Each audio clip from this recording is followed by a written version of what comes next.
Hello students, कैसे हैं आप लोग। आई होप आप लोगों की पढ़ाई बहुत अच्छी चल रही होगी। देखिए, आज का जो हमारा टॉपिक है वो है सातवाहन काल।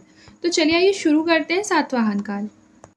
राजनीतिक इतिहास। उत्तरी क्षेत्र में मौर्य साम्राज्य के सबसे महत्वपूर्ण उत्तराधिकारी शुंग थे। उसके बाद कण्व। दक्कन और मध्य भारत में मौर्यों के बाद सातवाहन का जो शासन है वो लगभग 100 वर्षों के अंतराल के बाद आया था, क्योंकि सबसे पहले मौर्य साम्राज्य, मौर्य के बाद शुंग, शुंग के बाद कण्व और मौर्यों के बाद लगभग 100 वर्ष लगे थे सातवाहन काल को आने में। सातवाहन को पुराणों में उल्लेखित आंध्रवासी सातवाहन ही माना जाता है। याद रखिए, पुराणों में केवल आंध्र शासन का ही उल्लेख है, सातवाहन शासन का नहीं। सातवाहन अभिलेखों में आंध्र का नाम नहीं है। दक्कन में कई जगह पर पाए जाने वाले लाल, काले एवं गेरू रंग से रंगे हुए बर्तनों से सातवाहन से पूर्व बसी हुई बस्तियों के भी प्रमाण मिलते हैं। मतलब जो बर्तन हमें प्राप्त हुए हैं उससे इस बात का जो है वो प्रमाण मिलता है कि सातवाहन काल से पहले भी बहुत से बस्तियाँ थे, मतलब बस्तियाँ थी, वो क्या थी, वहाँ पर बसी हुई थी। फिर देखिए, इनमें से अधिकांश का जो संबंध है वो लोहे का उपयोग करने वाले उन महापाषाणकालीन निर्माताओं से है जो उत्तर की संस्कृतियों के संपर्क में आने से आविष्कारों, कलाओं को सीख रहे हैं, मतलब सीख रहे थे।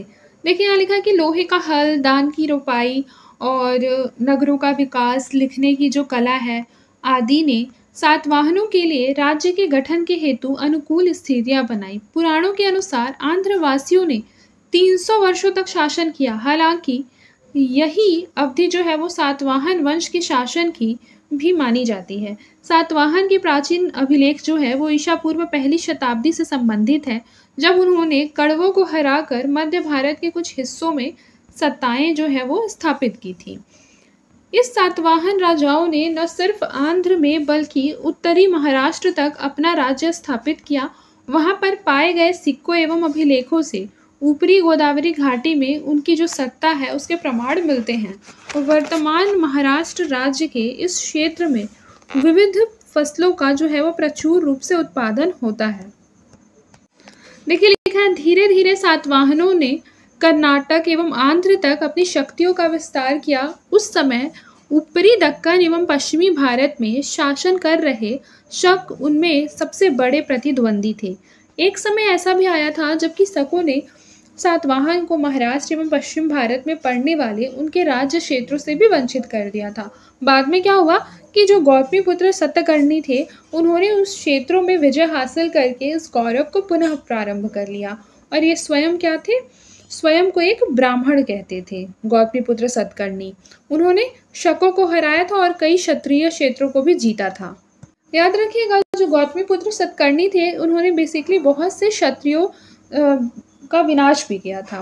उन्होंने अपने प्रतिद्वंदी नहपान जो कि शहरत वंश के थे उनका भी क्या किया, विनाश किया था। नासिक के पास पाए गए नहपान के 8000 चांदी के सिक्के को सातवाहन राजा फिर से जारी किए जाने के प्रमाण नहपान के दावों की पुष्टि करते हैं।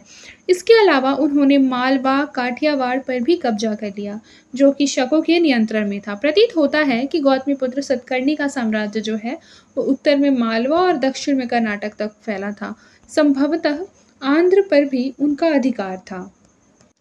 अब देखिए, लिखा है, गौतमीपुत्र के उत्तराधिकारियों ने सन 220 तक शासन किया। वशिष्ठिपुत्र पुलुमयी के शासनकाल के सिक्के और अभिलेख आंध्र में पाए गए हैं। याद रखिएगा कि जो वशिष्ठिपुत्र पुलुमयी था उनके काल में बेसिकली जितने सिक्के और अभिलेख थे वह आंध्र प्रदेश में पाए गए हैं। इससे पता चलता है कि दूसरी शताब्दी के मध्य यह क्षेत्र जो है वो सातवाहन साम्राज्य का हिस्सा बन गया था। पुलुमयी ने औरंगाबाद जिले में गोदावरी तट पर पैठान या प्रतिष्ठान में अपनी राजधानी बनाई। याद रखिएगा, प्रतिष्ठान को कहीं कहीं पर पैठान भी लिखा जाता है। उन्होंने क्या किया, पुलुमयी ने इसे अपनी राजधानी बनाया। शकों ने कोंकण तट एवं मालवा पर कब्जे के लिए सातवाहनों के साथ फिर से संघर्ष शुरू कर दिया। परिणाम स्वरूप सौराष्ट्र यानी कि काठियावाड़ के शक शासक रुद्रदमन प्रथम ने सातवाहनों को 2 बार हराया, लेकिन वैवाहिक संबंधों के कारण उन्हें पूर्णतः नष्ट नहीं किया। बाद में सातवाहन राजवंश के अंतिम महाराजा राजा यज्ञश्री शतकर्णी ने शक शासकों से उत्तर कोंकण और मालवा को पुनः जीत लिया। उन्हें व्यापार एवं यात्राएं पसंद थी। उनके सिक्के न केवल आंध्र में बल्कि महाराष्ट्र, मध्य प्रदेश और गुजरात में भी मिलते हैं। देखिए क्या लिखा हुआ है, भौतिक संस्कृति के आयाम। तो सातवाहन काल में दक्कन के सांस्कृतिक जीवन में स्थानीय तत्वों के साथ ही उत्तर में प्रयोग की जाने वाली वस्तुओं का भी मिश्रण मिलता है। दक्कन के महापाषाण निर्माता लोहे और कृषि के उपयोग से भली भांति परिचित हो चुके थे। यद्यपि ईसा पूर्व 200 के पूर्व से ही हमें कुछ लोहे के कुदाल मिलते हैं और ईसा के प्रारंभिक में 2 या 3 शताब्दियों में इस तरह के बहुत से औजारों की जो संख्या है वो काफ़ी बढ़ गई थी, जिसके भी प्रमाण मिलते हैं। हमें महापाषाण से सातवाहन काल तक कुदाल के रूपों में बहुत बदलाव नहीं दिखाई देता, यानी इसका जो आकार होता है उसमें बहुत अधिक मात्रा में कोई खास बदलाव नहीं देखने को मिलता है, सिवाय इसके कि उत्तरार्ध में कुदाल पर पूरी तरह से मूठ का प्रयोग होने लगा था। मूठ वाले कुदाल के अतिरिक्त हंसिया, फावड़ा, हल, कुल्हाड़ी, बसूले, उस्तरा इत्यादि भी सातवाहन परतों के उत्खनन स्थल मिले हैं। याद रखिएगा, इसमें बेसिकली नुकीले हथियारों का भी बेसिकली प्रमाण मिलता है। अब देखिए सामाजिक संस्था। प्रतीत होता है कि सातवाहन मूल रूप से दक्कनी कबीलाई लोग थे। हालांकि वे खुद ब्राह्मण होने का दावा करते थे। उनके सबसे प्रसिद्ध राजा जो थे वो गौतमीपुत्र सतकर्णी। उन्होंने स्वयं को क्या किया था, ब्राह्मण बताया था। ये चीज़ मैं आपको पहले बता चुकी हूँ। उसने दावा किया कि उसने अव्यवस्थित हो गई चतुर्वर्ण यानी कि 4 वर्णों वाली जो संस्था थी, जिसमें कि ब्राह्मण, क्षत्रिय, वैश्य और शूद्र थे, व्यवस्था को पुनः स्थापित करके विभिन्न सामाजिक वर्णों के सम्मिश्रण को भी रोका है। सामाजिक श्रेणियों या वर्णों के मिश्रण का जो भ्रम है वो संभवतः ब्राह्मण समाज के अंदर क्षत्रिय रूपों में शकों का समावेश, शकों एवं सातवाहनों के अंतर्विवाह और दक्कन में रहने वाले कबीलों के ब्राह्मणीकरण द्वारा पैदा हुआ होगा। इसी प्रकार बौद्ध भिक्षुओं ने भी स्थानीय कबीलाई लोगों का तेजी से बौद्धीकरण किया, जो भूमि के लालच में पश्चिमी दक्कन में बस गए। माना जाता है कि व्यापारियों ने भी बौद्ध भिक्षुओं का समर्थन किया, क्योंकि प्राचीनतम बौद्ध गुफाएं व्यापार मार्ग पर स्थित दिखी। सातवाहन ब्राह्मणों को भूमि अनुदान देने वाले पहले शासक थे। हालांकि बौद्ध भिक्षुओं के लिए भी क्या हुआ था, ऐसे अनुदानों के बहुत से एग्जाम्पल जो है वो दिखाई देते हैं। फिर देखिए यहाँ पर लिखा है शासन करना धर्मशास्त्रों के अनुसार बेसिकली क्या है, क्षत्रिय का काम है। लेकिन सातवाहन शासक होते हुए भी खुद को क्या कहते थे, ब्राह्मण कहते थे। गौतमीपुत्र तो गर्व से कहता था कि वह असली ब्राह्मण है। चूंकि आंध्रों को ही प्राचीन सातवाहन के रूप में माना गया है, इसलिए संभव है कि वे स्थानीय लोग थे जिन्हें ब्राह्मण बना लिया गया था। इसलिए उत्तर के रूढ़िवादी ब्राह्मण आंध्र ब्राह्मणों को मिश्रित जाति का मानकर अपने से निम्न समझते थे, जिसका अर्थ था आंध्र कबीलाई लोग थे, जिसे कि एक मिश्रित जाति के रूप में ब्राह्मण समाज के अंतर्गत लाया गया था। देखिए लिखा है इस काल में शिल्प और वाणिज्य के बढ़ने से कई व्यापारी और कारीगर सामने आए। व्यापारी जिस कस्बे के होते थे उनके नाम पर आधारित अपना नाम रखने में गौरवान्वित होते थे। कारीगर और व्यापारी दोनों बौद्ध धर्म के लिए उदारता पूर्वक दान देते थे। उन्होंने छोटे छोटे स्मारक भी बनवाए। कारीगरों के बीच गंधिकाओं या इत्र निर्माताओं का दाताओं के रूप में बार बार उल्लेख मिलता है। बाद में गंधिका शब्द इतना सामान्य हो गया कि उसका तात्पर्य कोई भी दुकानदार करने लगे। आधुनिक कुल नाम गांधी इसी प्राचीन शब्द से लिया गया है। अब देखिए लिखा है सातवाहनों का सबसे दिलचस्प वर्णन उनकी पारिवारिक ढांचे के बारे में है। उत्तर भारत के आर्य समाज में पिता माँ से अधिक महत्वपूर्ण था और उत्तर भारतीय राजा सामान्यतः पितृसत्तात्मक समाज से संबंधित थे, जबकि सातवाहनों में मातृवंशीय सामाजिक संरचना के संकेत मिलते हैं। माँ के नाम पर राजा के नामकरण की जो प्रथा है वो प्रचलित थी। देखिए यहाँ लिखा है कि गौतमी पुत्र और वशिष्ठी पुत्र जैसे नामों का जो है उससे स्पष्ट होता है कि उनके समाज में माँ की जो है वो अधिक महत्ता थी। इस चीज़ को एकदम अच्छे से नोट डाउन कर लीजिए कि गौतमी पुत्र और वशिष्ठी पुत्र के नामों से ही क्या स्पष्ट है कि उस टाइम पे बेसिकली जो समाज था वो मातृसत्तात्मक होगा। कभी कभी राजा और उसकी माँ दोनों के नाम के अभिलेख जो है वो जारी किए जाते थे। देखिए ये नवपाषाण काल के अस्थियों के औजार हैं जो बुर्ज होम से मिले हैं। और ये जो है मानव आकृति में बनी हुई तांबे की कुल्हाड़ियां हैं, जो बेसिकली भारत कला भवन बनारस से मिले हैं। फिर देखिए यहाँ पर मातृ देवी एक टेराकोटा आर्ट मिला है, जो कि मातृ देवी का है। ये मोहनजोदड़ो से मिला है और ये मथुरा से बुद्ध की एक मूर्ति मिली है। अब देखिए सातवाहनों के प्रशासन का क्या स्वरूप था। तो सातवाहन शासकों ने धर्मशास्त्रों में बताए गए शाही आदर्शों को लागू करने का प्रयास किया।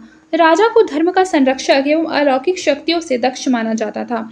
सातवाहन राजाओं को राम, भीम, केशव, अर्जुन जैसे पौराणिक नायकों के गुणों से युक्त प्राचीन देवताओं का प्रतीक कहा गया है, जिसका स्पष्ट उद्देश्य जो है वो सातवाहन राजाओं को दैवीय सिद्ध करना रहा होगा। सातवाहनों ने अशोक के काल में पाई जाने वाली कई प्रशासनिक इकाइयों को यथावत बनाए रखा।